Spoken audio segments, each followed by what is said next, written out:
Nah, sekarang karena parameternya itu sudah didapat ya.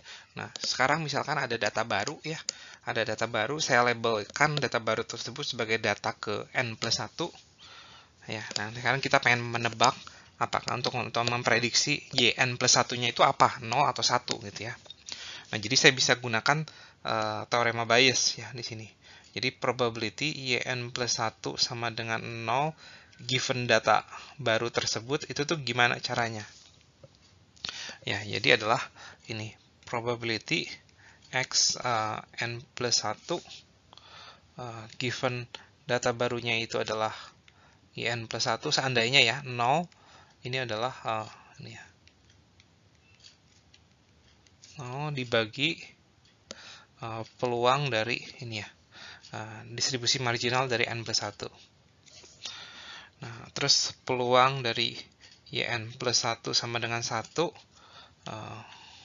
given feature-feature yang ada adalah sama persis ya. yn+1 sama dengan 0 dikali peluang sama dengan 1, sorry. yn+1 sama dengan 1 dan dibagi ini ya.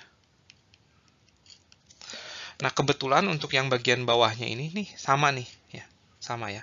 Berarti kadang-kadang kita bahkan tidak perlu menghitung yang bagian bawahnya, cukup hitung yang bagian atasnya.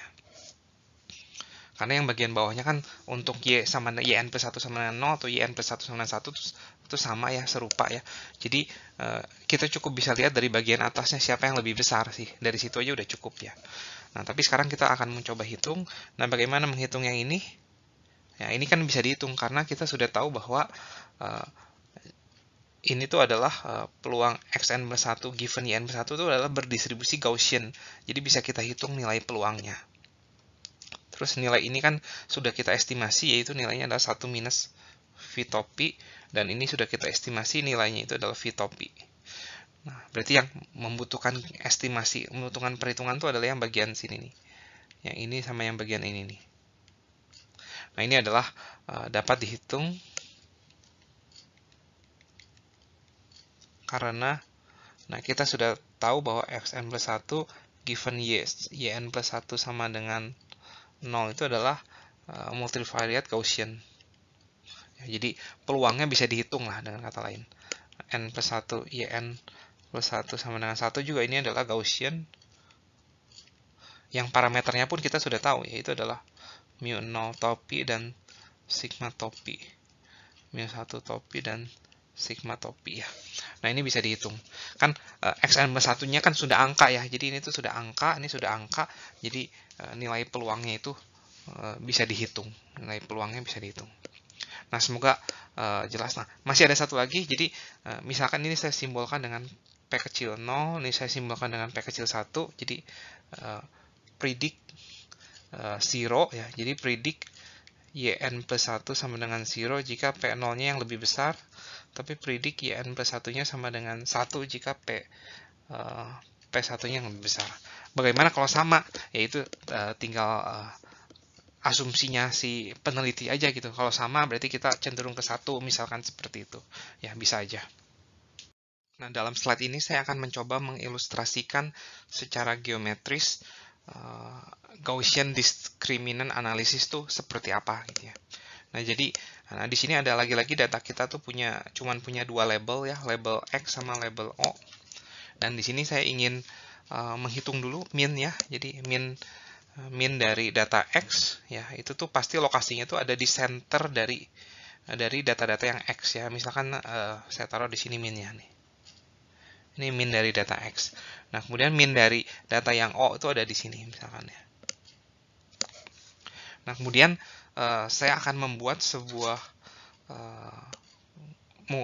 gambar distribusi Gaussian yang pusatnya di yang warna kuning nih ya. Yang pusatnya di warna kuning. Nah, yang saya gambar tuh adalah kurva ketinggiannya ya. Jadi ketika di min dia itu paling tinggi ya. Nah, kemudian seiring semakin keluar ya, dia akan semakin rendah gitu ya. Nah, jadi seperti ini nih. Nah, jadi semakin luar lingkarannya itu nilai peluangnya itu semakin rendah gitu ya. Nah, begitu pula dengan yang warna biru ya.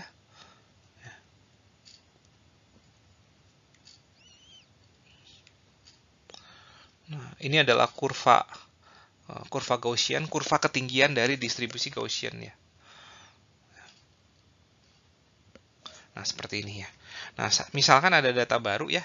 Misalkan data terbarunya warnanya warna merah ya. Saya kasih warna merah. Nah, misalkan data barunya ada di sini nih. Ya, di sini. Nah, maka kita lihat data baru tersebut ada di lingkaran ke 1, 2, 3, 4 dari warna kuning ya.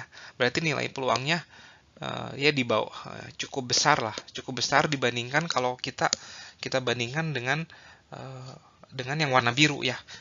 Kalau kita si data merah tersebut kita hitung peluangnya dengan kurva Gaussian yang warna biru, kurva ketinggian Gaussian yang warna biru, maka nilainya akan lebih rendah gitu ya. Jadi di data yang merah ini nih ya, data xn plus 1 ini peluang xn yn plus 1 sama dengan nolnya ya, pasti lebih kurang daripada peluang xn plus 1 jika data barunya itu sama dengan yang X ya.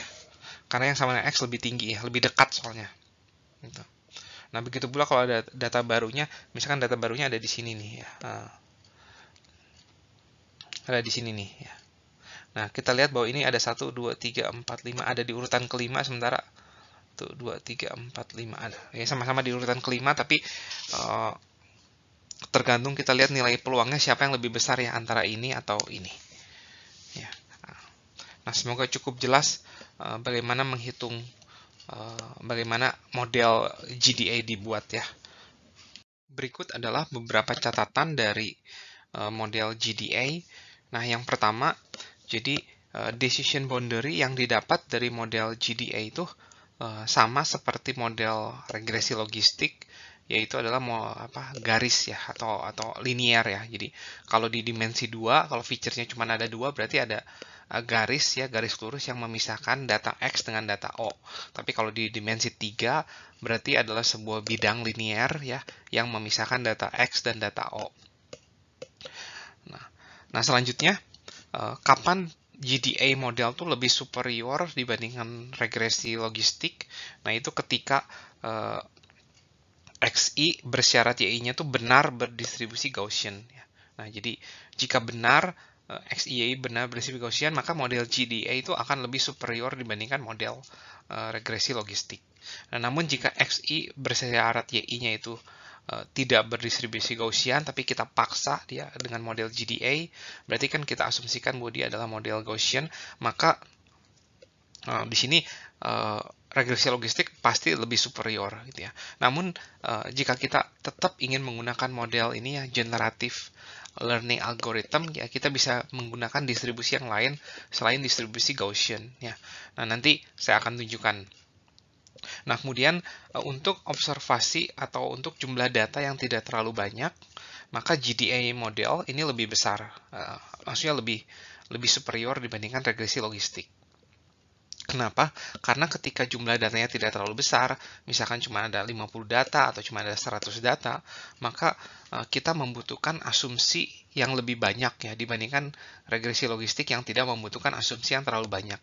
Nah, jadi ketika kita pakai GDA model, nah berarti kan kita kan mengasumsikan data kita itu adalah berdistribusi Gaussian, sehingga data kita itu akan lebih akurat jika kita fit itu dengan menggunakan GDA modelnya.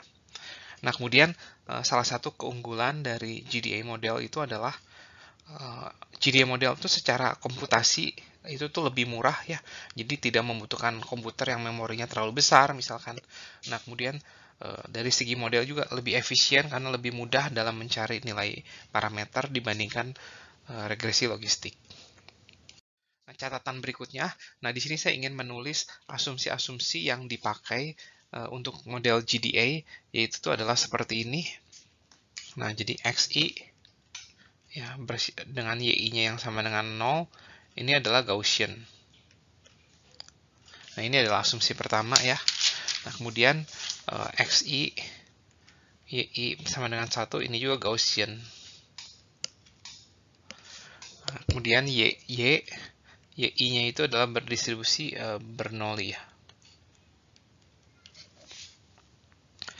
Nah, bagaimana kalau regresi logistik? Nah, asumsinya itu adalah ini ya.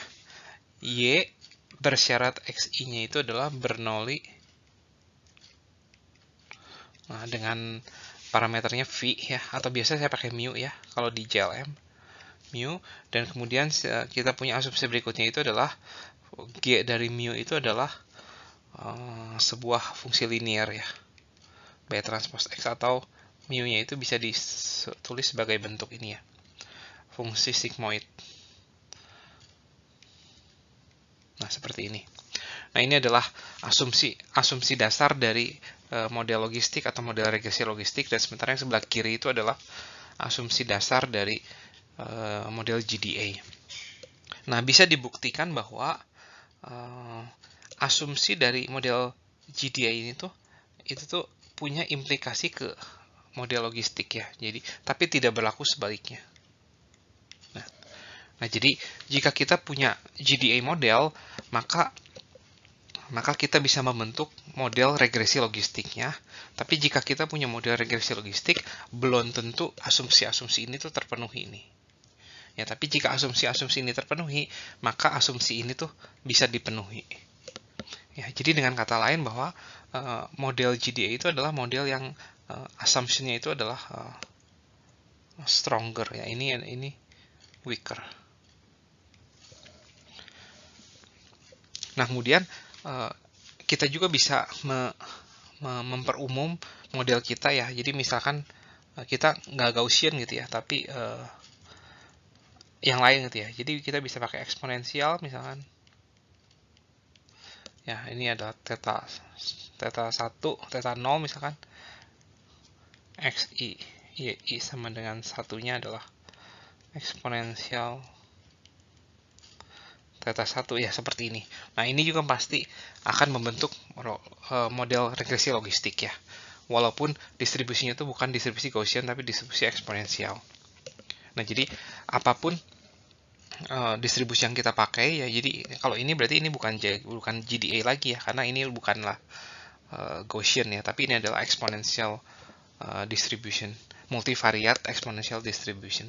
Namun tetap kita bisa membentuk model regresi logistiknya, bisa dibuktikan. Nah, kemudian selanjutnya kita akan membahas model naive Bayes, di mana di sini kita akan mengasumsikan multivariate distribusinya itu adalah independen masing-masingnya ya. Jadi dari kan XI-nya itu ini tuh adalah vektor ya, yang terdiri dari vektor feature pertama ya, feature kedua, dan seterusnya sampai feature ke P. Ya, nah diasumsikan bahwa ini tuh adalah saling independen untuk naive Bayes.